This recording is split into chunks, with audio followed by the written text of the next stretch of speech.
అంటే లీగల్గా వెళ్ళాల్సి ఉంటుంది. కోర్టులో ఈ సమస్యకు పరిష్కారం తెచ్చుకుందాం, నాకు పాప కావాలి, పాపని నేను ఖచ్చితంగా కలుస్తాను.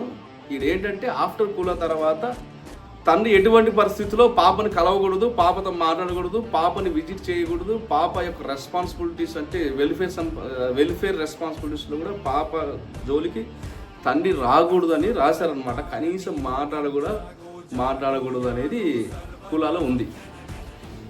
అయితే భర్త మాత్రము తండ్రి మాత్రం ఖచ్చితంగా పాపను చూడాలనుకుంటున్నాడు. పాప యొక్క ఎడ్యుకేషన్లో కానీ, మ్యారేజ్ విషయంలో కానీ, లేదంటే వెల్ఫేర్ సంబంధించిన రెస్పాన్సిబిలిటీస్లో కానీ తండ్రి ఖచ్చితంగా నేను ఇన్వాల్వ్ అవ్వాలా, పాపను చూడబోతుంది, పాపతో మాట్లాడబోతుంది, పాప కోసం నేను ఏదైనా చేయాలా, ఖచ్చితంగా లీగల్గా వెళ్ళాలి, లీగల్గా ఫైట్ చేసి పాపను ఖచ్చితంగా నేను కలుస్తాను అనేది ఇతని ఇంటెన్షన్. ఆ సందర్భంగా